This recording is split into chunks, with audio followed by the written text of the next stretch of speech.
À la une de l'actualité, près de 31 millions d'élèves du primaire et du secondaire ont repris ce lundi le chemin de l'école sur toute l'étendue de la République. Une année scolaire placée sous le signe de la consolidation et pérennisation des acquis de la gratuité de l'enseignement de base tel que voulu par le président de la République. Et puis coup de projecteur sur la cité de Yangambi dans la province de la Chopo où séjourne une importante délégation gouvernementale conduite par le Premier ministre pour assister aux travaux préparatoires de la COP27. Une occasion pour Jean-Michel Samalou Condé de procéder au lancement officiel de l'année scolaire 2022-2023. Ça sera tout pour les titres. Mesdames, Messieurs, bonsoir et bienvenue dans ce journal de 20h.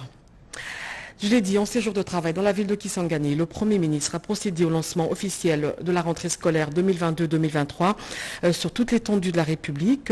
Jean-Michel Samalou Condé a rendu un hommage non seulement aux élèves considérés comme avenir de demain, mais surtout aux enseignants pour les durs sacrifices endurés dans la formation des enfants. Pati Tondouango pour le reportage.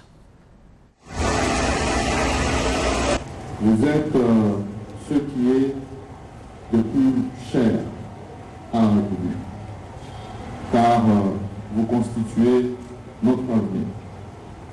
Et si nous voulons garantir cet avenir, cela passe par votre formation, pour que demain, la République démocratique du Congo puisse hisser haut son drapeau de par son développement que vous avez assuré. C'est en ces termes que le Premier ministre a lancé officiellement la rentrée scolaire 2022-2023 sur toute l'étendue du territoire national. Et cette année, près de 31 millions d'élèves sont inscrits. Et ce sont les Bleus et Blancs de la province de la Chopo qui ont été à l'honneur ce lundi 5 septembre 2022, jour de la rentrée des classes. Un hommage mérité a été rendu aux enseignants pour les sacrifices consentis dans la formation de ces élites de demain. Pour arriver à cette formation, si jamais vous n'avez pas ces formateurs, ils vont assurer que demain vous soyez l'élite de ce pays. C'est pourquoi je voudrais retourner dans le corps professoral pour leur dire d'abord merci, non seulement pour tout le travail qu'ils ont abattu jusqu'ici. À l'Athénée de Kisangani, dans la commune de Makiso, Jean-Michel Samalou Condé Kienge est revenu sur la gratuité de l'enseignement, programme phare du chef de l'État Félix-Antoine Tshisekedi Tshilombo. Grâce à cette vision, nous avons vu l'année passée plus de 4 millions d'élèves rejoindre les bancs des classes. Cette année, c'est près de 31 millions au total d'élèves qui sont attendus. À l'Athénée de Kisangani, dans la commune de Makiso, Jean-Michel Samalou Condé Kienge est revenu sur la gratuité de l'enseignement comme priorité de son gouvernement au programme phare du chef de l'État, Félix-Antoine Tshisekedi Tshilombo. La cérémonie s'est déroulée en présence de la vice-ministre de l'enseignement primaire et secondaire, Aminata Namassia. Conformément au calendrier scolaire, près de 31 millions des Bleus et Blancs du primaire et du secondaire ont repris le chemin de l'école. Je l'ai dit tout à l'heure, sur toute l'étendue de la République, à Kinshasa, le ministre de l'enseignement primaire, secondaire et technique a fait la ronde de quelques écoles pour s'assurer de l'effectivité de cette rentrée. Une rentrée scolaire un peu timide, placée sur la pérennisation et la gratuité de l'enseignement de base. Anastasie Ndombo, Thomas Bassila pour le reportage.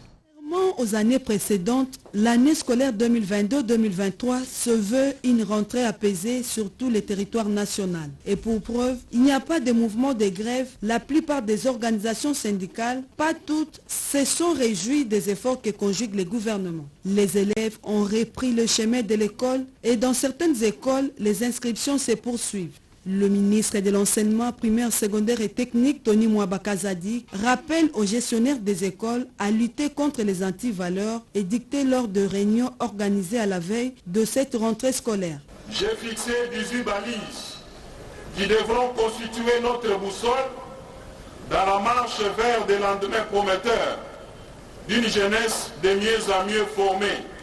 Il s'agit d'évaluer en permanence la gratuité afin de découvrir tout ce qui, d'une manière et d'une autre, tenteront de saboter cette mesure phare du président de la République et chef de l'État, de proscrire toute perception des frais qui ne sont pas prévus dans la circulaire, fixant les frais et de mettre hors d'état de nuire par tous les moyens de droit ceux qui tenteront de se livrer à cette antivaleur.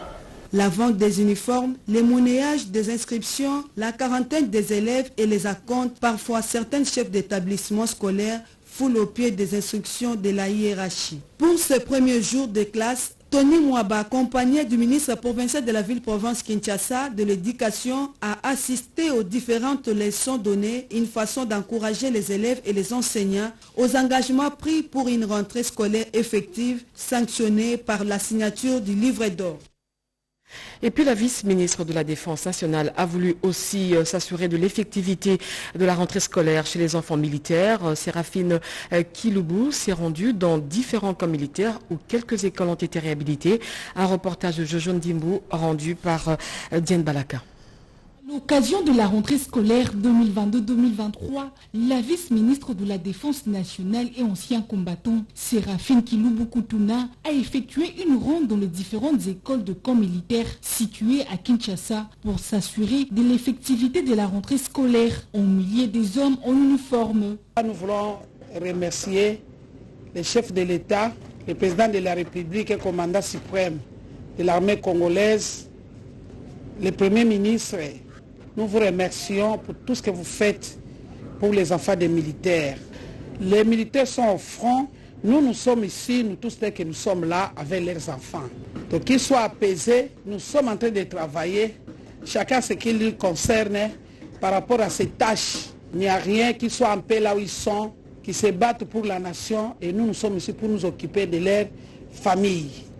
Elle a fait les constats de la réhabilitation de certaines écoles, mais aussi de la construction d'autres nouvelles écoles et à cet effet, remercie les chefs de l'État et rassure les militaires de la promptitude du gouvernement à garantir l'éducation de leurs enfants. Il n'en est pas à son premier geste. Le député national Gaël Boussa a remis des fournitures scolaires à près de 12 000 parents d'élèves du district de la Lukunga. Le but est de soutenir la gratuité de l'enseignement de base. Un reportage de Yvette Makoutima rendu par Cédric Kenina. C'est un geste qui vient en appui à la gratuité de l'enseignement des bases. 12 335 enfants dotés en fournitures scolaires. Nous sommes au-delà de la simple symbolique. Ces gestes de générosité portent la signature de l'ancien rapporteur du bureau d'âge de la Chambre basse du Parlement, Gaël Boussa Abamboulé, et secrétaire national de la jeunesse du CDR à l'endroit des membres de ces partis et un nombre important de la structure Les Amis de Gaël Boussa dans toutes les cellules de Lukunga, son fief naturel. Un seul message au cours de ces grands rassemblements, le soutien sans faille à la gratuité de l'enseignement des bases tel que voulu par le chef de l'État Félix-Antoine Tshisekedi Tshilombo. Nous sommes présents en ces lieux pour accompagner nos enfants et petits frères en cette période de la rentrée des classes. Car l'avenir d'une nation dépend de la jeunesse, dit-on. Le chef de l'État se bat bec et ongle pour la gratuité de l'enseignement de base. Je vous rassure que la gratuité de l'enseignement de base est réellement effective. En dehors des œuvres sociales traditionnelles, les Amis de Gaël Boussa s'illustrent également dans l'appui à l'entrepreneuriat féminin. Les enfants orphelins en âge de scolarité n'ont pas été aussi oubliés. Leur bienfaiteur, la Fondation Christophe Muzungu Senior, et qui a dans son actif la prise en charge des orphelins, des veuves et autres catégories des démunis, leur a remis des kits scolaires pour cette rentrée scolaire 2022-2023. Nicole Cessep, Thomas Bassilois pour le reportage.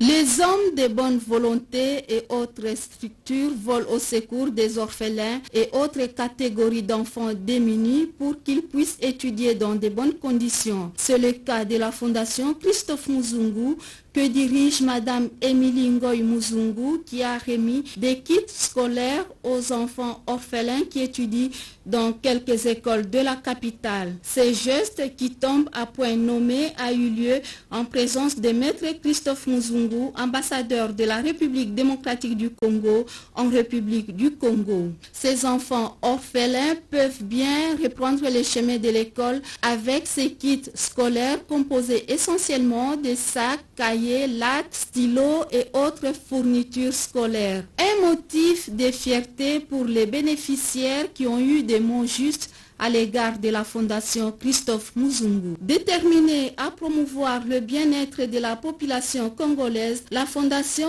Christophe Muzungu, une initiative des enfants biologiques de l'un des pionniers de l'indépendance du Congo, a remis une enveloppe d'épargne aux veuves et autres produits de première nécessité aux démunis. À noter que la Fondation Christophe Muzungu a pour objectif, entre autres, la lutte contre la pauvreté en République démocratique du Congo. À Kinshasa, les élèves de l'EP1 Bosembo ont rajouté un sourire au plaisir de la rentrée scolaire. Ils ont reçu des kits scolaires dont de la Fondation Vodacom. L'école en même temps réceptionné 100 bancs pupitres pour mieux accueillir les écoliers en quête d'une bonne instruction. Emmanuel, la commissaire, pour le reportage.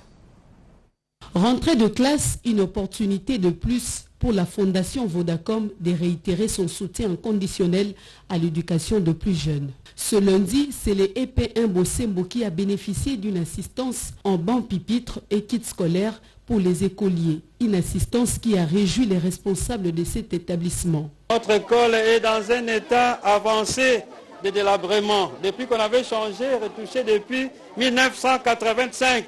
Ça fait maintenant 37 ans. Et maintenant, il y a un besoin qui se présente de bancs. Heureusement, Vodacom a déjà posé les premiers pas en nous donnant 100 bancs. Et nous avons encore besoin d'avoir ne fût-ce qu'une bibliothèque. Il n'y en a pas ici. C'était également l'occasion pour la Fondation Vodacom de présenter aux élèves et enseignants de cette école la plateforme Vodaéduc, mise à leur disposition pour une formation de qualité. Nous soutenons l'éducation, nous voudrions que l'enseignement dans notre pays soit donc de bonne qualité.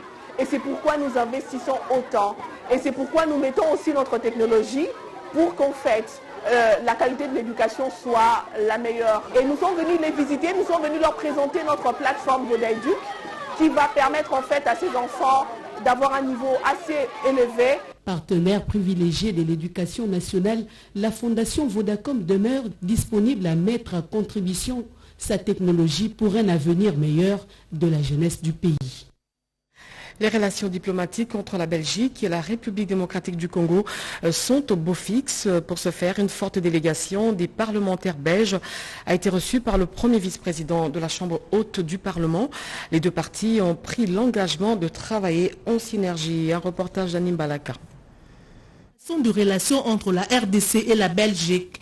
Une délégation de 9 personnes conduite par le président de la commission spéciale du passé colonial, a été reçue en audience par le premier vice-président du Sénat, l'honorable sénateur Edimounde Lakankou.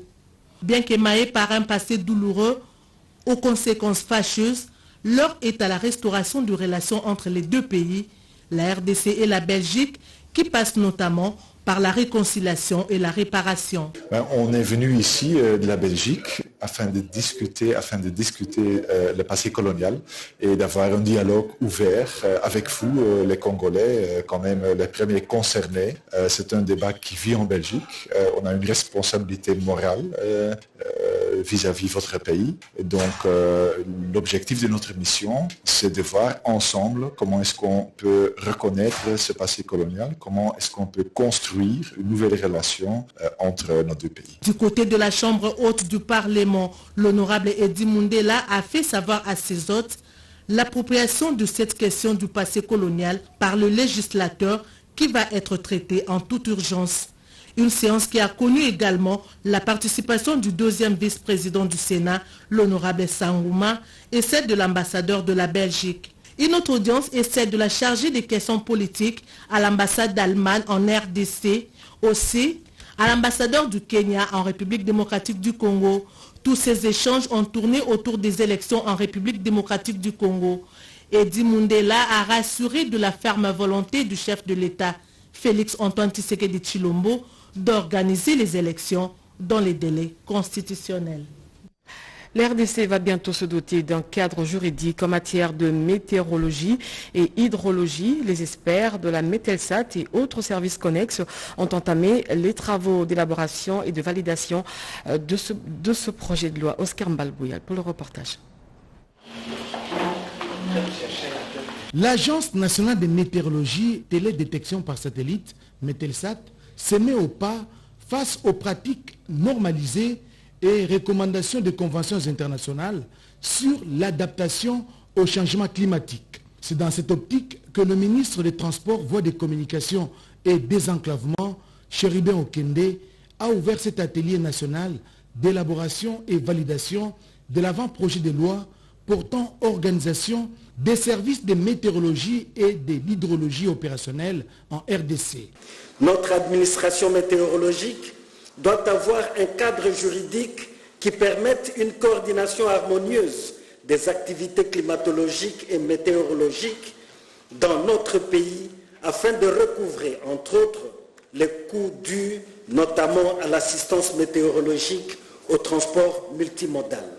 Les experts juristes et techniciens de ministères et services concernés se sont donné 15 jours de travaux pour doter la RDC d'un cadre juridique en matière de météorologie et d'hydrologie. Le pays a besoin de se doter d'une loi qui organise le service de la météorologie et de l'hydrologie opérationnelle.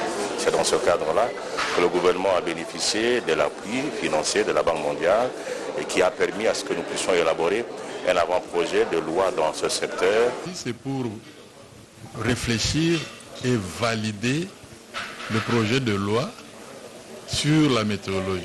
Une fois élaboré et validé, cet avant-projet de loi sera soumis au Parlement pour examen et adoption. Je l'ai dit au sommaire, le Premier ministre séjourne à Yangambi dans la province de la Tchopo. Ce lundi, Jean-Michel Samaloukonde a procédé au lancement des travaux de la pré-COP27 organisée en prévision de la conférence internationale COP27 prévue au mois de novembre en Égypte, placée sous le thème « Contribution des forêts du bassin du Congo et autres bassins tropicaux de la planète à lutter contre le changement climatique ». Pati Tondwango pour le reportage.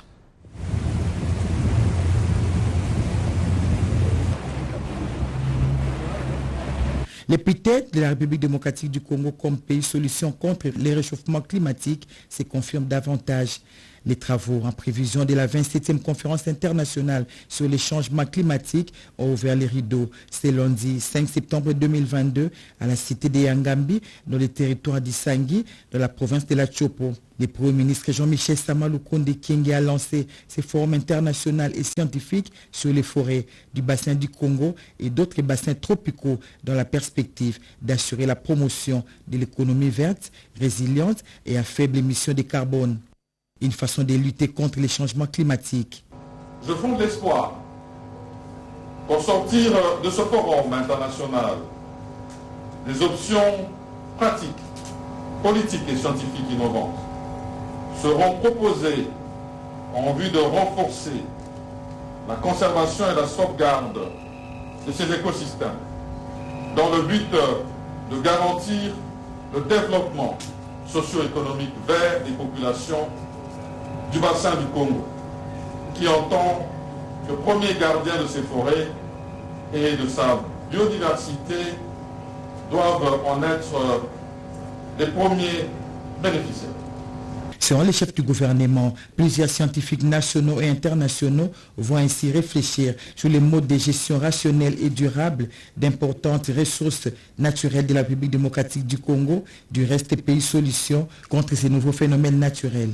Cette réflexion des scientifiques va s'étendre aussi aux bassins tropicaux d'Amazonie et d'Indonésie pour les services écosystémiques analogues de protection et de préservation de l'humanité. Un tel forum ne peut que satisfaire les attentes de la République démocratique du Congo sous le haut patronage du chef de l'État, Félix Antoine Tshisekedi Tshilombo. Des résolutions pragmatiques qui sortiront de ces assises vont renforcer la conservation et la sauvegarde des écosystèmes afin de garantir le développement socio-économique pour le bien-être des populations du bassin du Congo, première gardienne de ces forêts et de la biodiversité. F. Bazaïba, vice-première ministre de l'Environnement, est revenu sur les choix de Yangambi qui s'est justifié par la présence dans cette agglomération d'un important institut national pour la recherche agronomique, INERA, une grande réserve de biodiversité mondiale reconnue. Mais hélas, Yangambi souffre de manque des infrastructures routières. Et puis les travaux sur la validation finale des outils genre et inclusion de la CENI se sont clôturés. C'est le deuxième vice-président de la CENI qui a clôturé les 10 travaux qui visent à imprimer un autre plan de rapport sur les outils genre et inclusion de la Commission électorale nationale indépendante. Téti Samba. L'objectif de ces travaux est de recueillir les avis et considérations pour les éventuels amendements avant la validation finale de ces outils par l'Assemblée plénière de la Commission électorale nationale indépendante. La journée info-sensibilisation sur les outils genre et inclusion de la CENI a été ouverte par le deuxième vice-président de la Commission électorale nationale indépendante, Didi Manaralinga. Le nouveau leadership managérial incarné par le président Denis Kadima a voulu donner un autre élan par rapport à cette question. Nous avons connu quand même un petit progrès, et ça il faudra le noter déjà, par rapport à la loi électorale actuelle. Et ça, je voudrais quand même de manière particulière saluer notre desk juridique. Ils ont réussi à convaincre les élus pour ne pas donner la caution sur toutes les listes qui auront inscrit les femmes dans la composition. Bien auparavant, Madame Joséphine Galula, membre de la plénière, a circonscrit le contour de cette journée.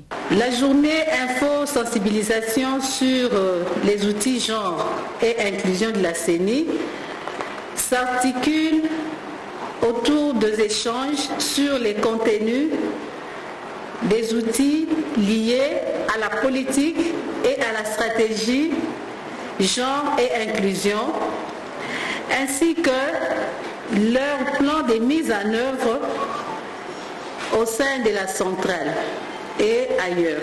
De son côté, Désiré Molekela, directeur de sensibilisation, a présenté outre l'agenda des objectifs et des résultats attendus, ainsi que les questions logistiques et administratives.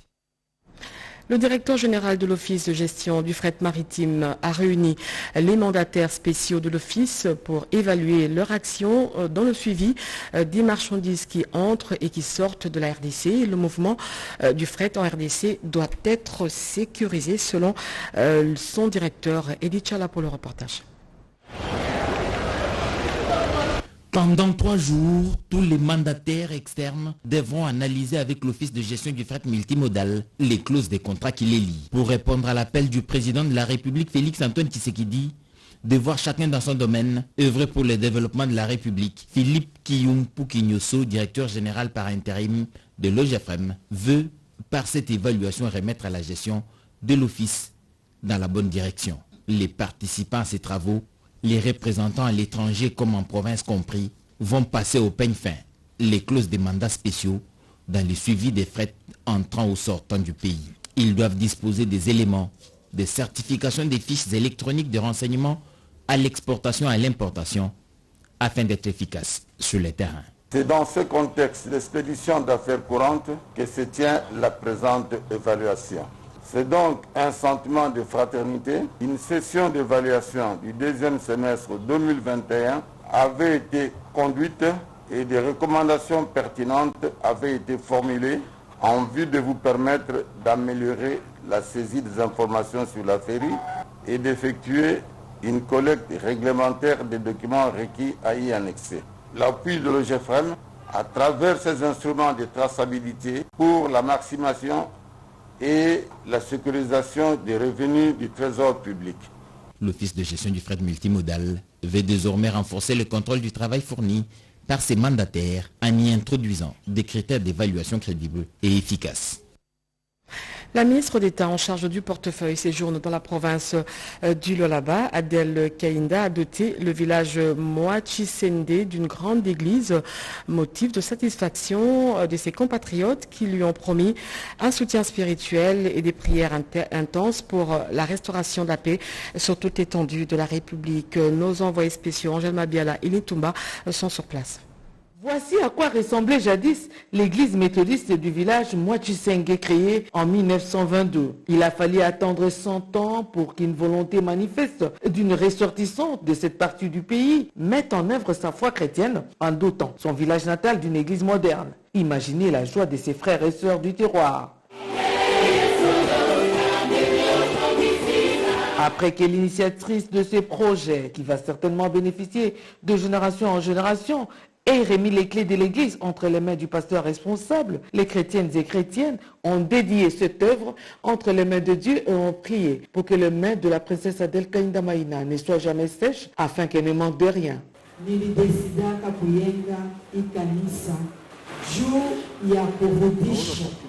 Reconnaissance, gratitude à celui qui ne dort ni qui ne sommeille, lui le Saint d'Israël, le Dieu vivant, le ressuscité du troisième jour, Napenda, Kurudisha accente, par celui que Dieu a élevé le premier, président de la République, chef de l'État, Félix Antoine Tshisekedi Tshilombo, nommé Josué, pour m'avoir témoigné de sa confiance, pour m'élever au rang du ministre d'État, ministre du portefeuille.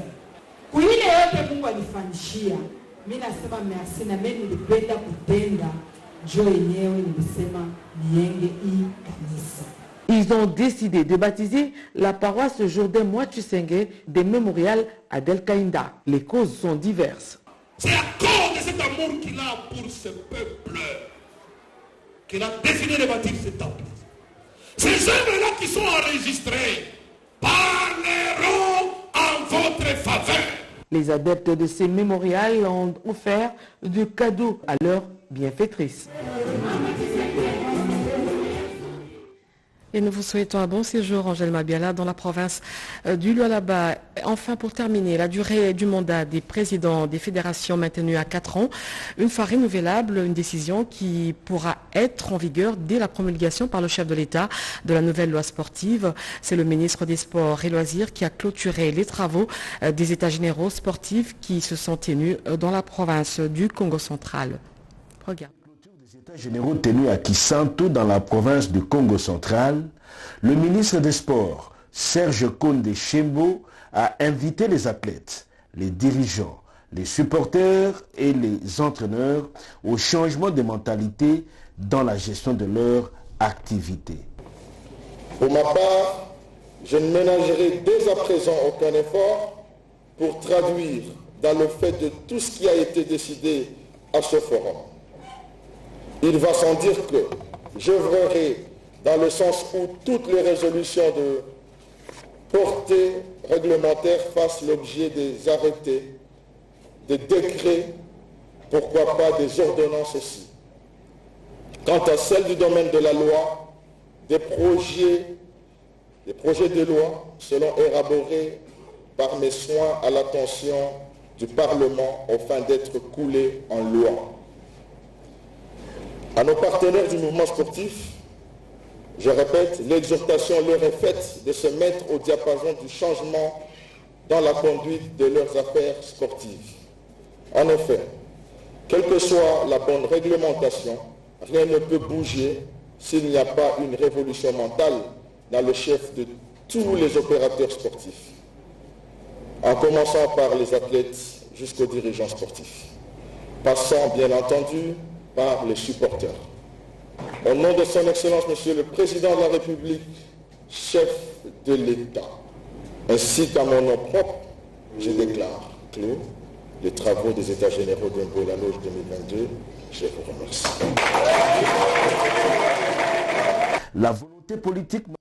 Voilà, c'est par ici que prend fin ce journal. 23h, José Baïtombo revient pour une autre édition d'information. Moi, je vous retrouve demain à la même heure et avec le même plaisir. D'ici là, portez-vous bien. Au revoir.